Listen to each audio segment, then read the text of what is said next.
आज की वीडियो उन सभी स्टूडेंट्स के लिए इम्पॉर्टेंट होने वाली है जो लॉ ऑफ क्राइम फर्स्ट पढ़ रहे हैं, जो एलएलबी सेकेंड सेमेस्टर में है। LLB second semester law of crime first का एक इम्पॉर्टेंट चैप्टर, एक इम्पॉर्टेंट टॉपिक है ज्वाइंट एंड कंस्ट्रक्टिव लाइबिलिटी, जिसमें हम लोग कॉमन इंटेंशन और कॉमन ऑब्जेक्ट के बारे में पढ़ेंगे। सबसे पहले हम ये समझ लें कि principle of joint and constructive liability क्या होती है।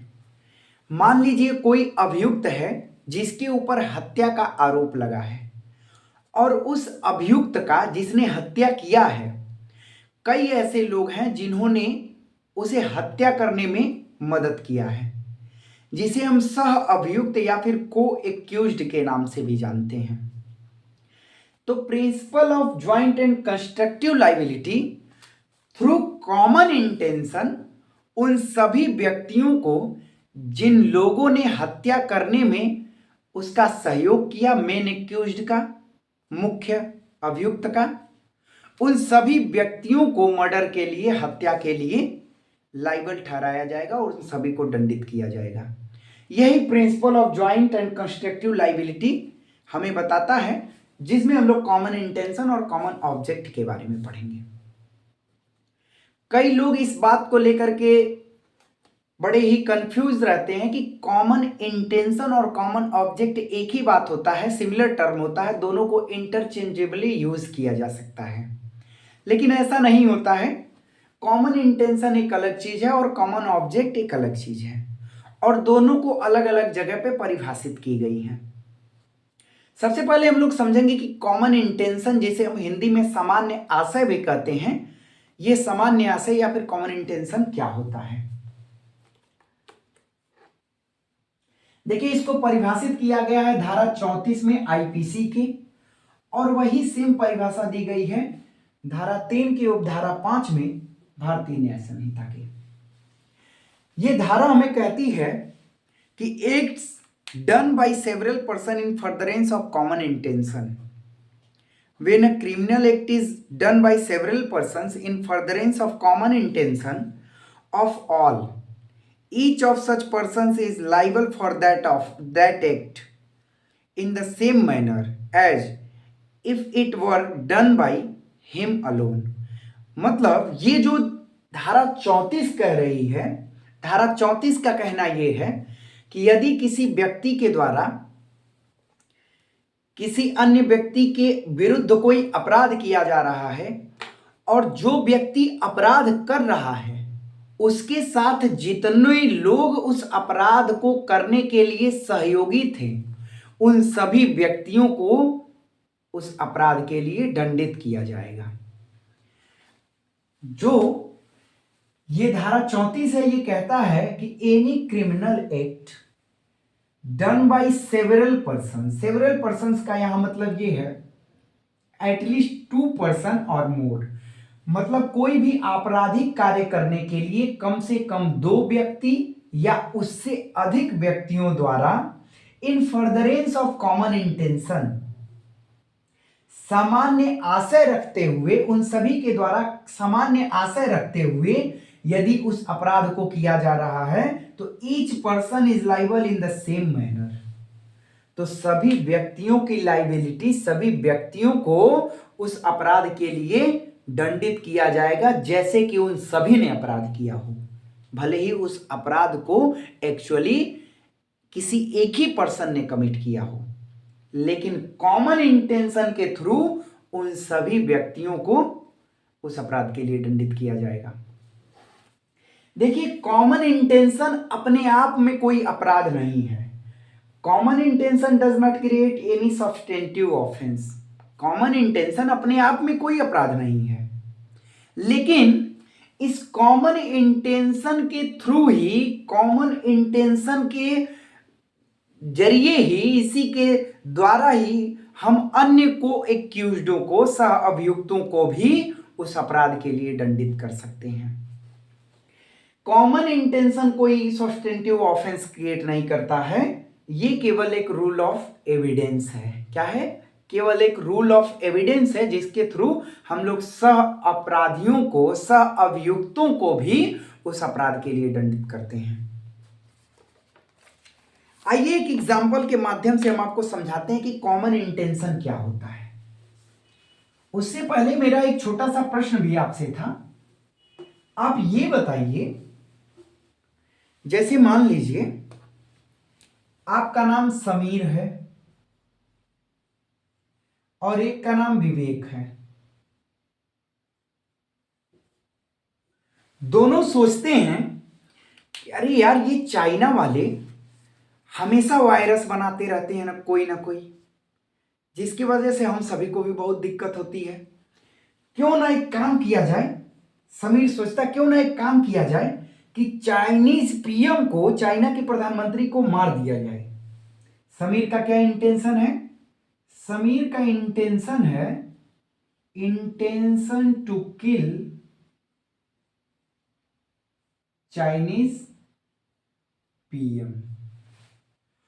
और सेम यही बात विवेक भी सोच रहा है कि क्यों ना चाइना के प्रधानमंत्री को ही मार दिया जाए। ये समय समय पे ऐसे अपराध बनाते, ऐसे वायरस बनाते रहते हैं जिससे हमारे देश के कई लोग जो है समय समय पे उस अपराध से, उस वायरस से ग्रसित होके उनकी मृत्यु हो जाती है। तो विवेक का भी इंटेंशन है intention to kill Chinese PM.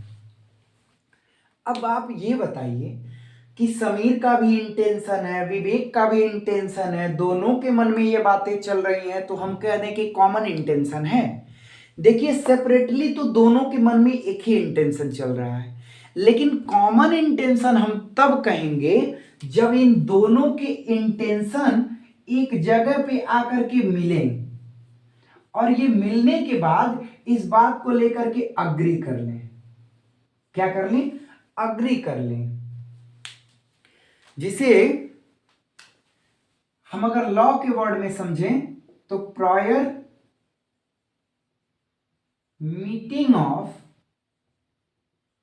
Mind, यानी इस यही इंटेंशन के साथ दोनों अग्री करते हैं कि दोनों मिल करके ये प्लान बनाते हैं कि क्यों ना चाइनीज पीएम को मार दिया जाए। तो यहां जिस पॉइंट पे इन लोगों ने अग्री किया, जिस पॉइंट पे प्रायर मीटिंग ऑफ माइंड हुआ, ये पॉइंट यहीं पे कहेंगे कि इन लोगों का कॉमन इंटेंशन क्रिएट हो गया। कॉमन इंटेंशन हो गया, लेकिन इसके बाद यदि उसे मारते नहीं हैं, इसके बाद कोई एक्ट नहीं करते हैं, तो फिर क्या कॉमन इंटेंशन के लिए इनको लायबल ठहराया जाए? नहीं, क्योंकि कॉमन इंटेंशन अपने आप में कोई भी अपराध नहीं है, कोई भी अपराध क्रिएट नहीं करता, कोई भी अपराध नहीं है जब तक कि कॉमन इंटेंशन के थ्रू किसी क्रिमिनल एक्ट को न कर दिया जाए, आपराधिक कृत्य को न कर दिया जाए। ये हमारा जो है कॉमन इंटेंशन यहां होता है। अब आगे हम एक बात और समझें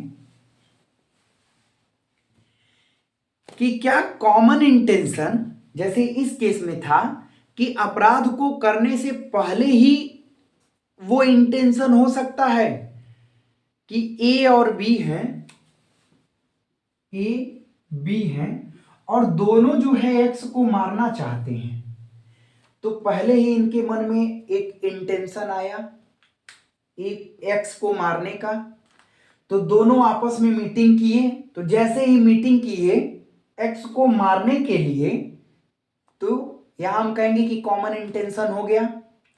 तो मेरा प्रश्न ये है कि अपराध को करने से पहले, मान लीजिए इस पॉइंट पे अपराध कर रहे हैं, तो क्या अपराध को करने से पहले केवल कॉमन इंटेंशन को फ्रेम किया जा सकता है, या फिर अपराध करने के इस टाइम पे जब अपराध करने जा रहे हैं वहां भी कॉमन इंटेंशन को फ्रेम किया जा सकता है? आइए इस बात को एक एग्जाम्पल के माध्यम से समझते हैं।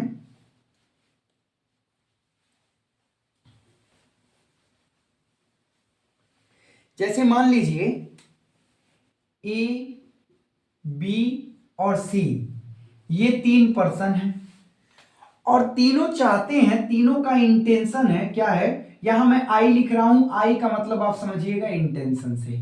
इंटेंशन है टू किल एक्स, एक्स को मारना चाहते हैं। अब ए क्या करता है, स्कूटी चालू रखा है, तीनों गए हैं स्कूटी से, स्कूटी चालू रखा हुआ है कि जैसे ही एक्स को मारा जाएगा उसके बाद हम सभी स्कूटी से भाग जाएंगे। सी डायरेक्ट जाता है हाथ में नाइफ लेकर के, क्या लेके, नाइफ, चाकू लेकर के यक्स पे हमला करने जाता है कि यक्स को आज मार देना है। लेकिन यक्स के साथ इसका फ्रेंड भी रहता है, सॉरी फ्रेंड वाई।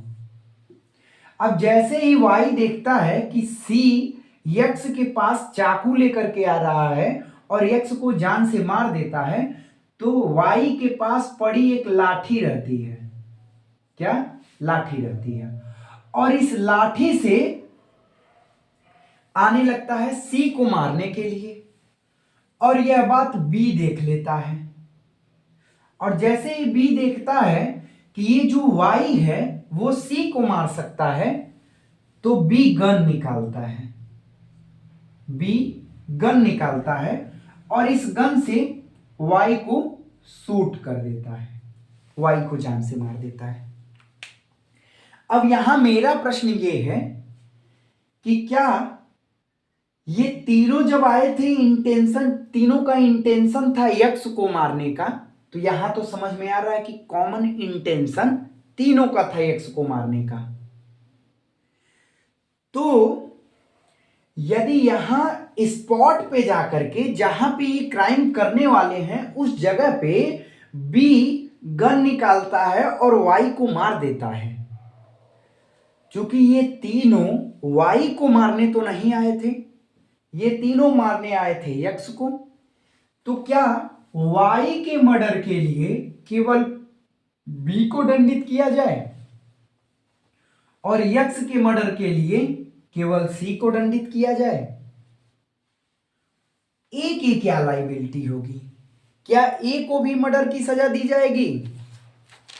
यही प्रश्न मेरा है, और इसी एग्जाम्पल के माध्यम से हम समझ जाएंगे कि कॉमन इंटेंशन को अपराध के पहले, ये तो समझ में आ गया कि अपराध के पहले भी जो है कॉमन इंटेंशन क्रिएट हो सकता है, कॉमन इंटेंशन को फ्रेम किया जा सकता है, और स्पॉट पे किया जा सकता है कि नहीं, इस बात को इस एग्जाम्पल में जब हम समझें तो देखिए, जब आपने कॉमन इंटेंशन का अभी मैंने आपको डेफिनेशन बताया कि कोई भी क्रिमिनल एक्ट करने के लिए दो या दो से अधिक व्यक्तियों द्वारा सहमति जताई जाती है, और इन furtherance of common intention of all, यानी सबके सामान्य आशय से यदि उस आपराधिक कृत्य को किया जाता है तो each person is liable in the same manner. अब यहां पे जब स्पॉट पे वाई को बी ने मार दिया और इन तीनों ने एक साथ जो है, तीनों एक साथ आए थे एक्स को मारने के लिए, तो हम सी को कहेंगे, देखिए सी ने मारा एक्स को, तो एक्स को जो मारा ये मान लेते हैं मर्डर नंबर 1 है, और वाई को जो बी ने मारा इसको कह लेते हैं मर्डर नंबर 2 है। अब अगर बात करें मर्डर नंबर 1 के संबंध में, तो ए की क्या लाइबिलिटी होगी, बी की क्या लाइबिलिटी होगी और सी की क्या लाइबिलिटी होगी? तो हम देख रहे हैं मर्डर नंबर 1 में एक्स को सी ने मारा है, तो सी को तुरंत जो है सेक्शन धारा 302 के तहत लाइबल ठहरा देंगे मर्डर के लिए। और इसके लिए बी की क्या लाइबिलिटी होगी? तो मारने तो तीनों आए थे, तो इन दोनों की भी लाइबिलिटी होगी, लेकिन थ्रू किसके? Through common intention, through section 34। ए की भी लाइबिलिटी होगी सेक्शन 302 रीड विथ सेक्शन 34।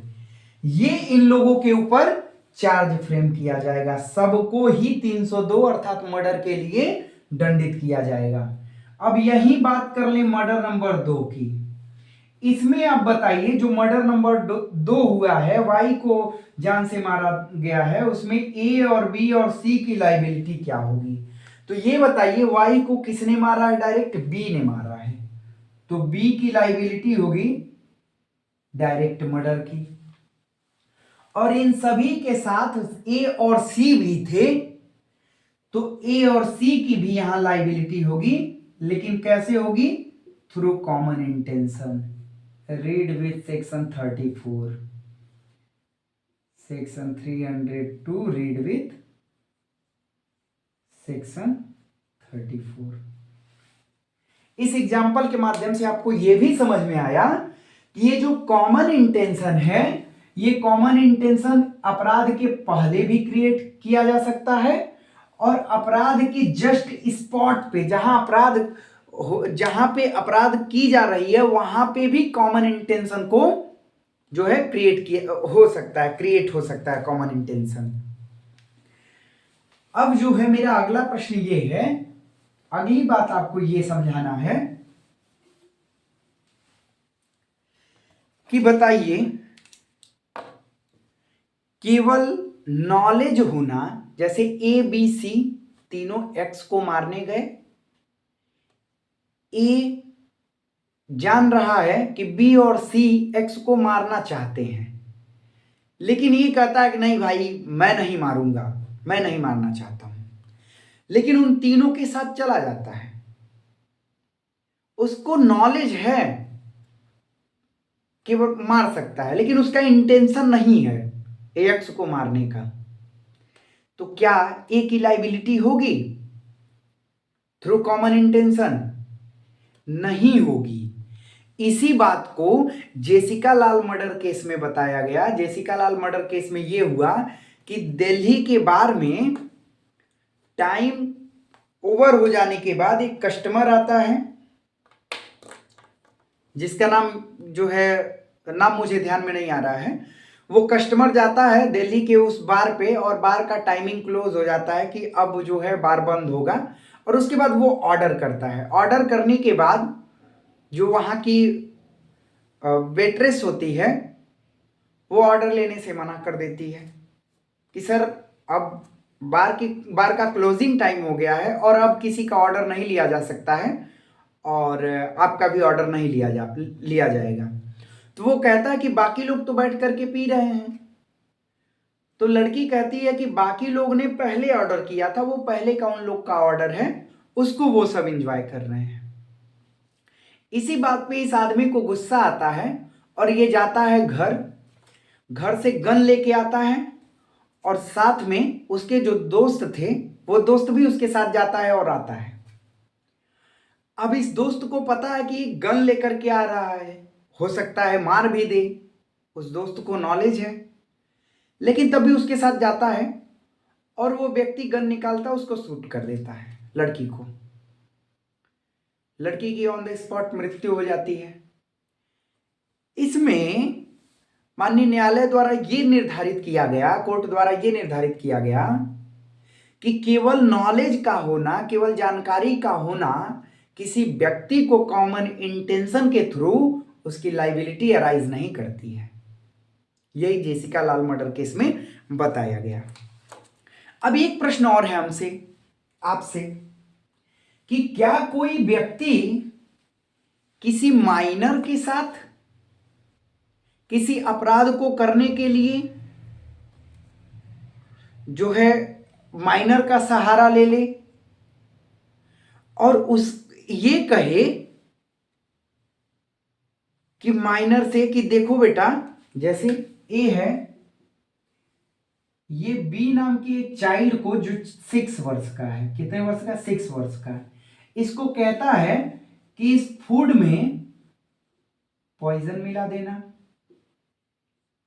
ये ऐसा ही करता है, ठीक। ये लड़का फूड में पॉइजन मिला देता है, जिसको खाने के बाद एक्स की डेथ हो जाती है, एक्स की मृत्यु हो जाती है।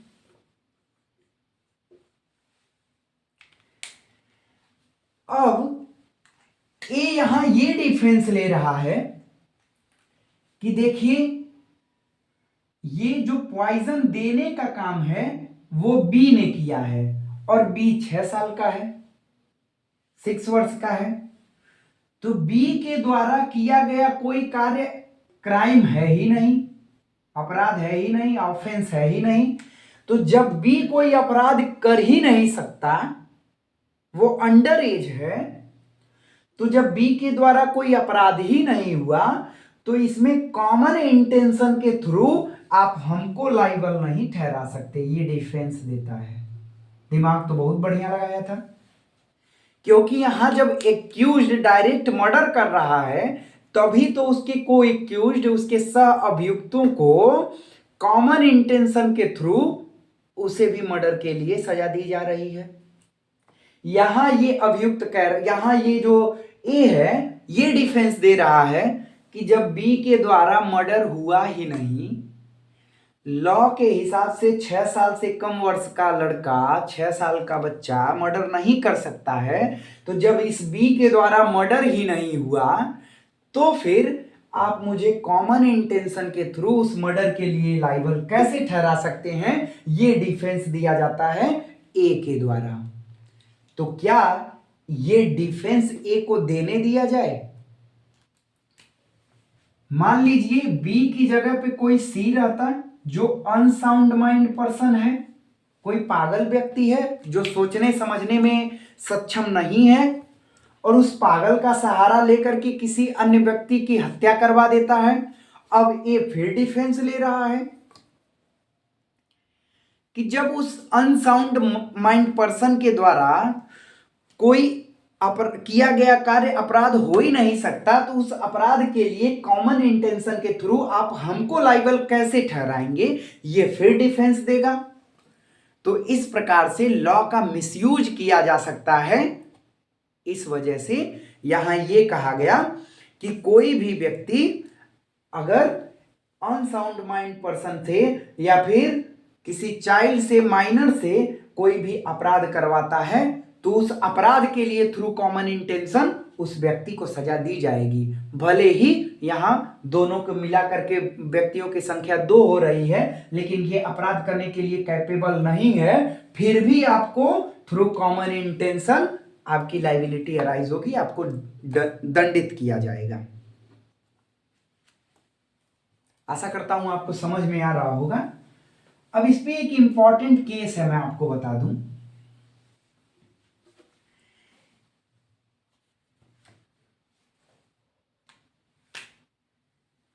केस का फैक्ट ये है,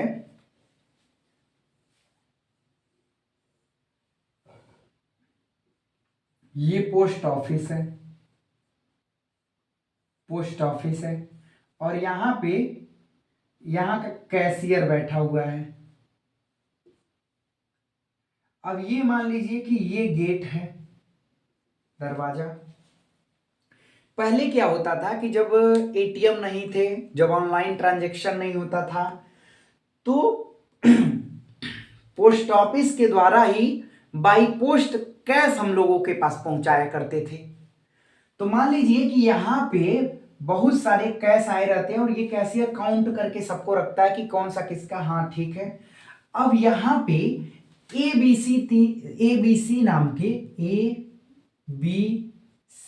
के 3 व्यक्ति रहते हैं। इसमें एक व्यक्ति का जो नाम रहता है मैं वही नाम रख दे रहा हूं कि यहां एक बरेंद्र कुमार घोष रहता है, जो कहता है, क्या नाम है इसका, बरेंद्र कुमार घोष। ये कहता है कि मैं यहां जो है रेकी कर रहा हूं कि यहां से कोई जो है बाहर ना जाए, और कोई पुलिस वाला आता है, चाहे कुछ ऐसी परिस्थिति आती है जहां हम लोगों को लगेगा कि फंस जाएंगे, तो मैं आपको बताऊंगा सारे लोग बाहर आ जाना है। बाकी एबीसी अंदर आ जाते हैं। अंदर जाने के बाद इससे पैसा मांगते हैं। पैसा लेने के बाद यहां जो है आपस में विवाद उत्पन्न होता है और इसमें से कोई एक गोली जो है गन निकाल करके इसको शूट कर देता है, इसको शूट कर देता है और ये पर्सन वहीं पे मर जाता है, वहीं डेथ हो जाती है उसकी। और शूट करने के बाद ये सभी क्या करते हैं, भाग जाते हैं, एब्सकॉन्डिंग, ये सब भागने लगते हैं। और ये सब भाग रहे हैं, लेकिन बरेंद्र कुमार का जो है किस्मत बहुत खराब रहता है, इसको लोग पकड़ लेते हैं। इसको पकड़ने के बाद जब ये कोर्ट में जाता है तो ये डिफेंस क्या दे रहा है कि देखिए हम लोग पैसे लूटने आए थे, हम लोग किसी का मर्डर करने नहीं आए थे, और उसमें से मर्डर इनका हो गया। मैं तो बाहर रखवाली कर रहा था, मैंने तो मर्डर नहीं किया है, तो उस मर्डर के लिए मुझे लायबल नहीं ठहराना चाहिए। ये इसका डिफेंस रहता है, डिफेंस देता है बरेन कुमार घोष। अब आप बताइए, जो कॉमन इंटेंशन का टॉपिक अभी मैं आपको समझाया हूं, क्या बरेन कुमार घोष की लाइबिलिटी अराइज होती है कि नहीं मर्डर के लिए? बिल्कुल होती है। यही केस है एक Bahrain Kumar Ghosh versus king emperor का 1925। इसको संकारी टोला पोस्टमास्टर मर्डर केस के नाम से भी जाना जाता है। और इसमें कोर्ट ने, इसमें जो जज साहब थे लॉर्ड समर, उन्होंने कहा those who stand they also serve in criminal law. और इसमें इस बरेन कुमार घोष को भी उस मर्डर के लिए लायबल ठहराया गया। इस प्रकार से हमारा कॉमन इंटेंशन क्लियर होता है। एक बार जल्दी जल्दी मैं आपको फिर से रिवाइज करवा दे रहा हूं बता के कि कॉमन इंटेंशन क्या होता है। और कॉमन इंटेंशन मैं उम्मीद करता हूं कि आपको समझ में भी आ गया होगा। जैसे कोई भी क्रिमिनल एक्ट दो या दो से अधिक व्यक्तियों के द्वारा सेम इंटेंशन से, इन फर्दरेंस ऑफ कॉमन इंटेंशन से उस क्रिमिनल एक्ट को किया जा रहा है, तो एवरी पर्सन इज लाइबल, सारे पर्सन की लाइबिलिटी अराइज होगी उस किसी एक व्यक्ति के द्वारा किए गए एक्ट के बाद भी। यही हमारा कॉमन इंटेंशन है, जिसको धारा 34 आईपीसी और धारा 3 की उपधारा 5 बीएनएस में परिभाषित किया गया या फिर बताया गया है। परिभाषित नहीं कह सकते, उसमें जो है कॉमन इंटेंशन की बात की गई है। आइए समझते हैं कि जब कॉमन इंटेंशन ये होता है तो फिर कॉमन ऑब्जेक्ट क्या होता है। कॉमन ऑब्जेक्ट को समझने के लिए हमको पढ़ना पड़ेगा सेक्शन 141 धारा 141 आईपीसी में, और बीएनएस में किस सेक्शन में है वो भी मैं आपको बता दूंगा। लेकिन पहले आप समझिए कि कॉमन ऑब्जेक्ट क्या होता है।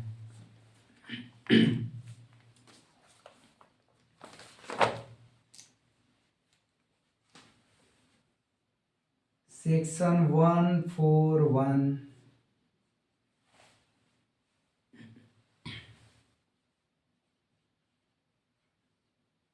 Unlawful assembly.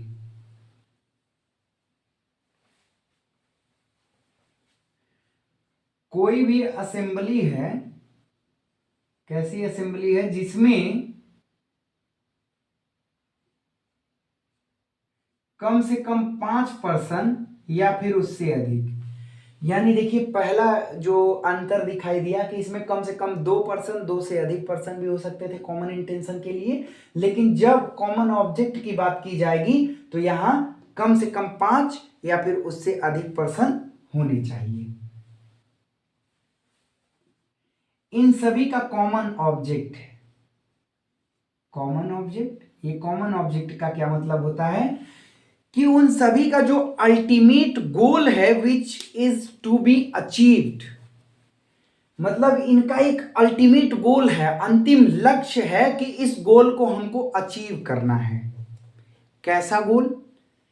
इसको सेक्शन 141 के में ही 5 कंडीशनों में बताया गया है कि 5 तरीकों से बताया गया है कि किस प्रकार के गोल हो सकते हैं। जैसे आतंकित करना। कैसे आतंकित करना? कि सेंट्रल गवर्नमेंट और स्टेट गवर्नमेंट कोई काम न कर पाए, उसको आतंकित करना। पार्लियामेंट को के काम को प्रभावित करना, किसी पब्लिक सर्वेंट को, या फिर किसी भी स्टेट लेजिस्लेचर को। ये पहला है इसका, फर्स्टली ये बताया गया। और सेकेंडली क्या बात कही गई, मैं आपको लिख के समझा देता हूं।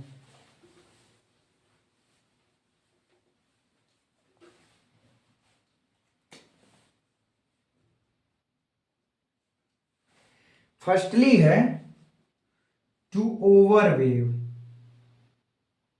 ओवरवेव क्या क्या, central government, state government, parliament, public servant,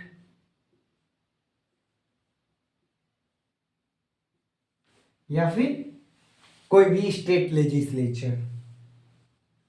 secondly क्या बताया गया,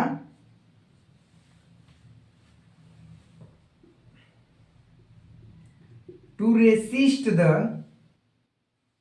एग्जीक्यूशन,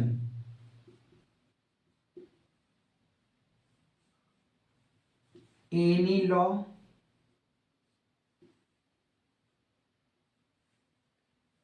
या फिर लीगल प्रोसेस। अभी आपको समझ में आ जाएगा। इसी तरीके से थर्डली है, फोर्थली है और फिफ्थ। तो फिर इसमें देखिए कॉमन ऑब्जेक्ट क्या होता है कि कोई भी ऐसी असेंबली जिसमें कम से कम 5% या 5 से अधिक व्यक्तियों के द्वारा कोई एक अल्टीमेट गोल तय किया जा रहा है कि हम सभी का एक लक्ष्य है, इस लक्ष्य को हमें प्राप्त करना है। जैसे कोई आतंकवादी संगठन है, किसी आतंकवादी संगठन ने इस बात को ठाना कि हमें इस पर्टिकुलर प्लेस पे बम को फीड करना है और उस एरिया को हमें ब्लास्ट कर देना है। तो वो जो आतंकवादियों का समूह है जिसमें 5 या 5 से अधिक व्यक्ति हो सकते हैं, उनका जो अल्टीमेट गोल है कि किसी पर्टिकुलर प्लेस पे बम को फीड करना और उस प्लेस को बम से ब्लास्ट कर देना, उड़ा देना, ये उनका कॉमन ऑब्जेक्ट है। और उस कॉमन ऑब्जेक्ट के लिए जो अनलॉफुल है, उसके लिए 5 या 5 से अधिक व्यक्तियों का समूह इकट्ठा हो रहा है उस काम को करने के लिए, तो इसे हम अनलॉफुल असेंबली कहेंगे, जो हमें धारा 141 आईपीसी में बताया गया। और इसमें यह बताया गया कि ये जो 5 या 5 से अधिक व्यक्तियों का समूह है जिनका अल्टीमेट गोल है, कॉमन ऑब्जेक्ट है, उसमें 5 तरीके के ऑब्जेक्ट बताए गए, जिसमें पहली बात यह बताई गई कि टू ओवरवे। टू ओवरवे इसका मतलब यह होता है कि भयभीत करना, आतंकित करना। क्या होता है? भयभीत करना या फिर आतंकित करना। किसको? सेंट्रल गवर्नमेंट को, स्टेट गवर्नमेंट को, पार्लियामेंट को, पब्लिक सर्वेंट को। और दूसरे में यह बात कही गई कि उन जो 5 व्यक्तियों का समूह है, उनका जो कॉमन ऑब्जेक्ट है, common object means ultimate goal है, वो क्या है? To resist execution. Resist means होता है कि उस कार्य में बाधा उत्पन्न करना। किस कार्य में? एनी लॉ, किसी भी लॉ, किसी भी कानून में बाधा उत्पन्न करना, या फिर किसी भी लीगल प्रोसेस, कानूनी कार्यवाही में बाधा उत्पन्न करना। इनका यदि लक्ष्य है तो ये कहा जाएगा कि इनका ऑब्जेक्ट सेम है, कॉमन ऑब्जेक्ट है, और ये सब 5 और 5 से अधिक व्यक्ति हैं, तो कहा जाएगा कि इनकी एक अनलॉफुल असेंबली है। तीसरे पॉइंट में क्या कहा गया? To commit. क्या कमिट करने को कहा जा रहा है? Any mischief, mischief, criminal trespass,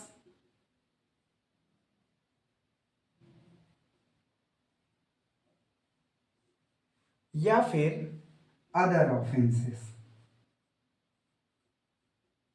इनसे सिमिलर। तीसरी बात यह कही जा रही है कि जो 5 या 5 से अधिक व्यक्तियों का वो समूह है, वो असेंबली है, उनका एक कॉमन ऑब्जेक्ट है, अल्टीमेट गोल है टू कमिट मिसचीफ कमिट करने का, क्रिमिनल ट्रेसपास कमिट करने का और इस तरीके के और भी ऑफेंसेस कमिट करने के लिए यदि उनका अल्टीमेट गोल तय किया गया तो उनका माना जाएगा कि वो कॉमन ऑब्जेक्ट है और उसके थ्रू वो लोग अनलॉफुल असेंबली के लिए दंडित भी किए जा सकते हैं। चौथी बात क्या कही गई, यही लिख दूं छोटे में। चौथी बात कही गई कि उन लोगों के द्वारा कोई भी क्रिमिनल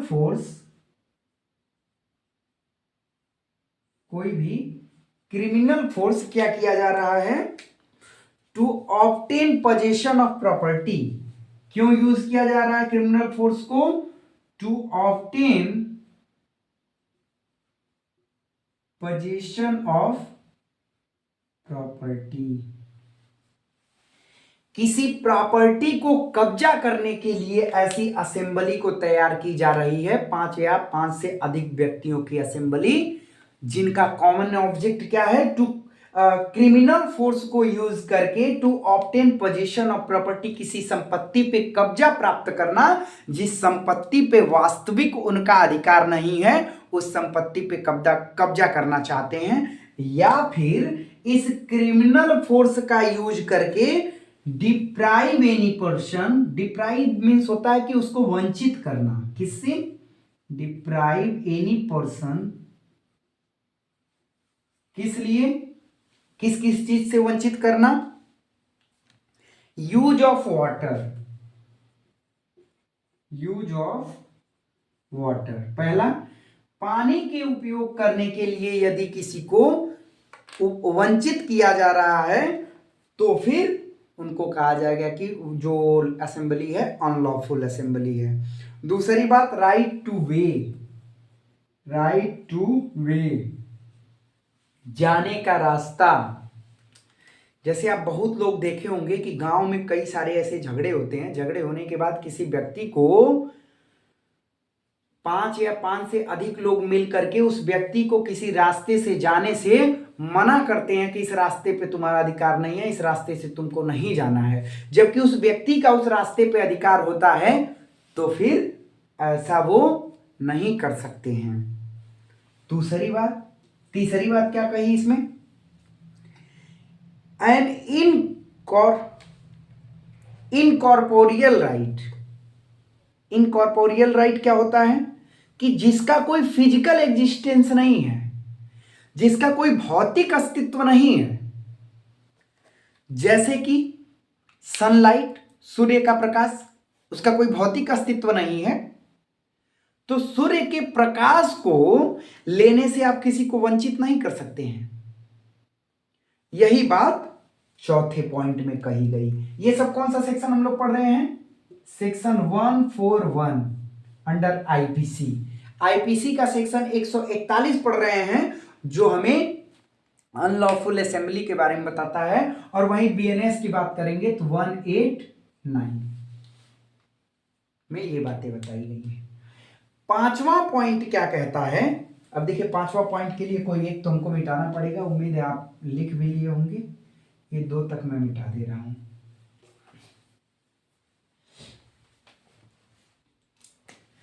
पांचवा पॉइंट क्या कह रहा है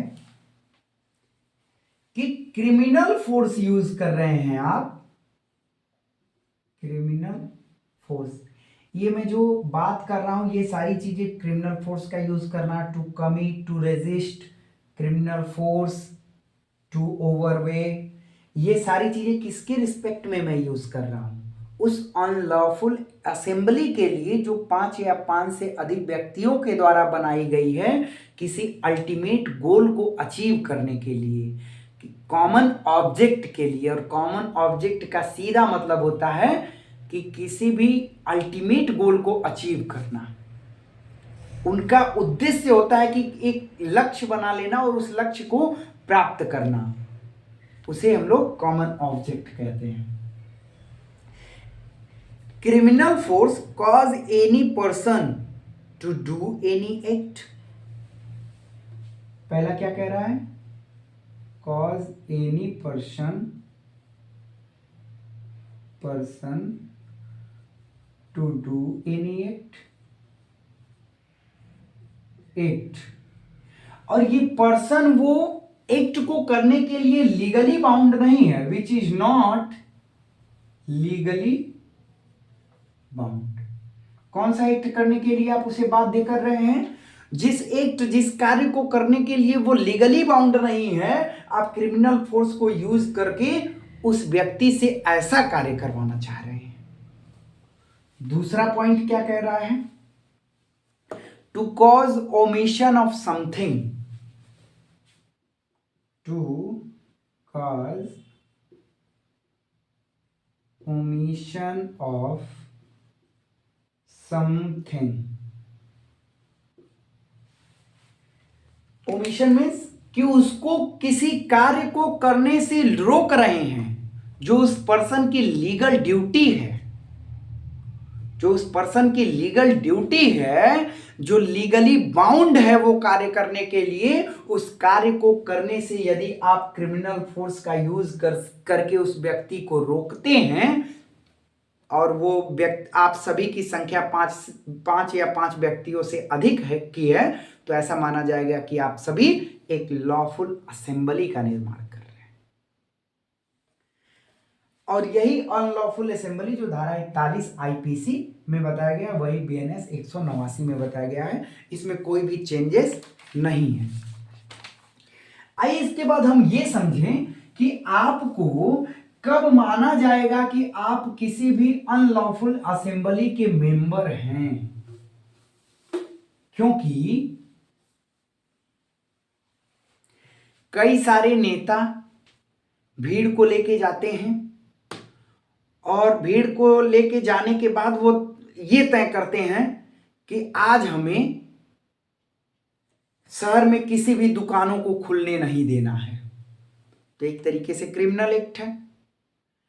और पांच से अधिक व्यक्तियों के द्वारा यह तय किया जा रहा है, उनका जो कॉमन ऑब्जेक्ट है, जो अल्टीमेट गोल है कि किसी भी दुकान को खुलने नहीं देना है, कैसे, फोर्स को यूज करके, क्रिमिनल फोर्स को यूज करके।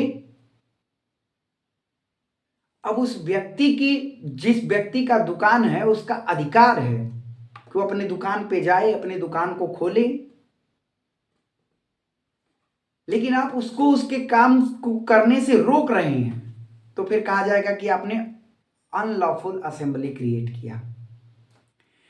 अगला जो हम लोग बात करने वाले हैं कि कब आपको समझा जाए कि आप अनलॉफुल असेंबली के मेंबर हैं। कोई व्यक्ति आपको अपने साथ लेके चला गया, वजह नहीं बता रहा है कि क्यों आपको लेके जा रहा है, लेके जाने के बाद पता चल रहा है कि वो खुद क्रिमिनल फोर्स यूज करके कोई जो है आपराधिक एक्ट करने लग रहा है, आपराधिक कार्य करने लग रहा है, आपको उस बात की जानकारी ही नहीं है कि मुझे क्यों ये साथ लेकर के चला आया, तो क्या आपको उस अनलॉफुल असेंबली का मेंबर माना जाए? देखिए, यही बात कही सेक्शन 142, धारा 142 में कहा, whoever इंटेंशनली, क्या, इंटेंशनली या तो ज्वाइन करता है, ज्वाइन अनलॉफुल असेंबली, यूएलए का मतलब समझिएगा अनलॉफुल असेंबली। यदि कोई व्यक्ति इंटेंशनली खुद अपने मन में इस बात का आशय रखते हुए उस अनलॉफुल असेंबली को ज्वाइन करता है, तब माना जाएगा कि वो क्या है, वो मेंबर है, member of unlawful assembly, unlawful assembly का मेंबर है। या फिर किसी अनलॉफुल असेंबली का मेंबर है, उस अनलॉफुल असेंबली में बना हुआ है, और उसको अनलॉफुल असेंबली को जो है कंटिन्यू रखता है, कंटिन्यू रख रहा है, अपने कृत्य को, अपने कार्य को जो कंटिन्यू रख रहा है, तब माना जाएगा कि वो क्या है, मेंबर ऑफ अनलॉफुल असेंबली है, यानी अनलॉफुल असेंबली का मेंबर है। अब देखिए यहां हमने एक वर्ड यूज किया कि इंटेंशनली, मतलब यदि आपको लेकर के जाया जा रहा है कई लोगों के साथ और कई लोग इस तरीके का काम करने लग रहे हैं जो कि आपराधिक कार्य है और अनलॉफुल असेंबली बना करके कार्य कर रहे हैं और आपको इस बात की जानकारी नहीं थी, तो फिर आपका तो वहां इंटेंशन नहीं हुआ। तो जब आपका इंटेंशन नहीं हुआ और आप इस बात को साबित कर लेते हैं कि आपको सही में इस बात की जानकारी नहीं थी कि ये सारे लोग किस प्रकार के कृत्य करने वाले हैं और मेरा कोई इंटेंशन नहीं था इस प्रकार से क्रिमिनल फोर्स का यूज करना, आपराधिक बल का प्रयोग करना, तो फिर आपको ये माना जाएगा कि आप उस अनलॉफुल असेंबली के मेंबर नहीं हैं। और इन्हीं सब के लिए सेक्शन 143 में पनिशमेंट दे दी गई। कितनी पनिशमेंट है? 6 मंथ का कारावास है और फाइन और बोध। या तो आपको 6 महीने की सजा दे दी जाए या फिर 6 महीने की सजा के साथ जो है फाइन भी दे दिया जाए या फिर फाइन लगा दिया जाए या फिर दोनों ही आपके ऊपर लगा दिया जाए। ये न्यायालय के डिस्क्रिप्शन पे है। 141 में अनलॉफुल असेंबली, 142 में मेंबर ऑफ अनलॉफुल असेंबली और 143 में इन सब के लिए पनिशमेंट जो 6 मंथ के लिए पनिशमेंट है या फिर फाइन या फिर बोध। अब 141 को जो है भारतीय न्याय संहिता में 189 में कर दिया गया, लेकिन इन दोनों सेक्शन 142 और 143 को मिला करके 189 सब सेक्शन 2 में बता दिया गया कि कब आप मेंबर ऑफ अनलॉफुल असेंबली होंगे, मतलब अनलॉफुल असेंबली के मेंबर होंगे और आपकी दंड कितनी होगी, आपको कितने वर्ष से दंडित किया जा सकता है। ये बातें 189 सब सेक्शन 2 में बताया गया है under BNS.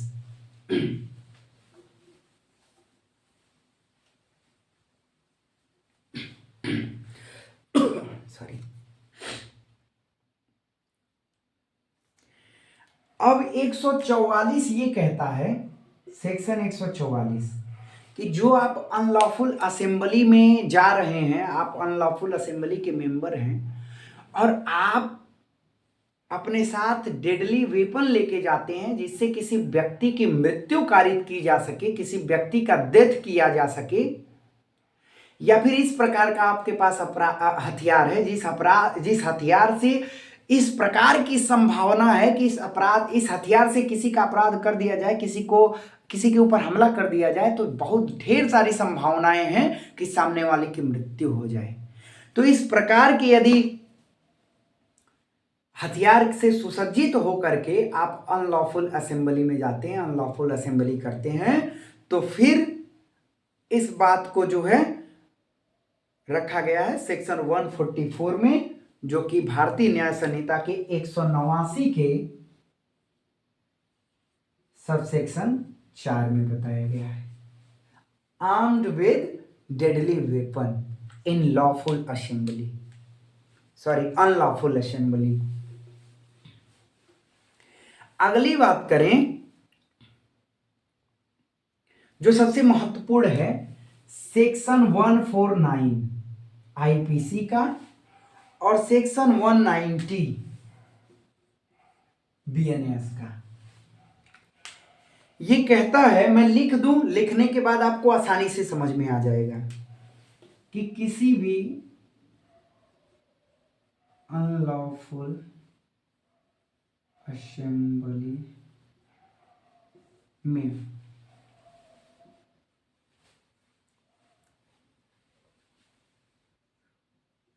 one of the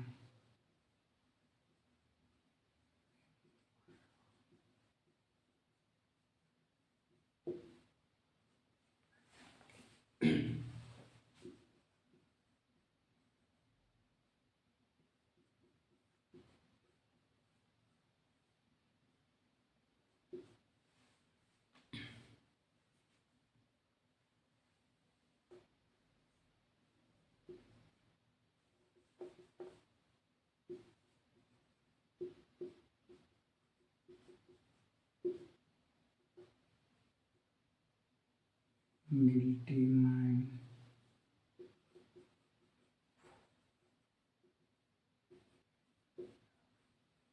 देखिए सेक्शन 149 या फिर बीएनएस का धारा 190 ये कहता है कि किसी भी अनलॉफुल असेंबली में one of the member of that assembly, उस असेंबली का कोई एक मेंबर भी, कोई एक सदस्य भी ऑफेंस को कमिट कर रहा है, तो ऐसी स्थिति में सारे सारे जो है मेंबर का जो कॉमन ऑब्जेक्ट के थ्रू उन सबको गिल्टी माइंड किया, गिल्टी माइंड उन सबका माना जाएगा, उन सबकी लाइबिलिटी अराइज की जाएगी, उन सबको मेन ऑफेंस के लिए लाइबल ठहराया जाएगा जो किसी एक व्यक्ति के द्वारा भले ही मात्र किया गया हो।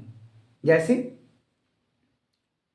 10 लोग मिल करके इस बात को तय कर रहे हैं कि हम कोई अपराध करेंगे, तो आपराधिक कार्य करने के लिए 5 से अधिक व्यक्ति मिल गए।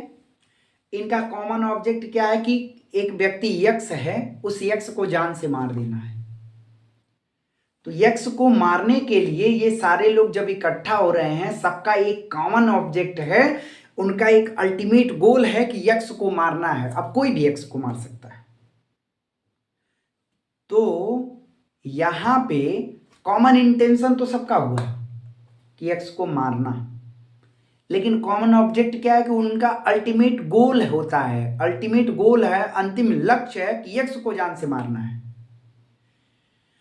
तो यक्ष को जब कोई एक व्यक्ति जान से मार दे रहा है तो अनलॉफुल असेंबली, पूरे अनलॉफुल असेंबली को उस एक्ट के लिए लाइबल ठहराया जाएगा। लेकिन ये कॉमन इंटेंशन के लिए है। कॉमन, जैसे एक मिनट मैं आपको क्लियर कर दूं, यहां पे 5 पॉइंट मैंने बताया कि किन किन पॉइंट पे अनलॉफुल असेंबली होगी।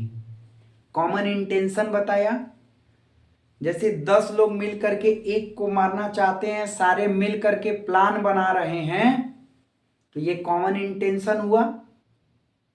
कोई एक जान से मार रहा है, 10 जा रहे हैं, तो कोई एक जान से मार रहा है तो उस 9 बाकी 10 को, मतलब बाकी सभी लोगों का कॉमन इंटेंशन के थ्रू लाइबिलिटी अराइज होगी। इतना समझ में आया। अब इसमें एक्टिव पार्टिसिपेशन होना बहुत जरूरी है कॉमन इंटेंशन में।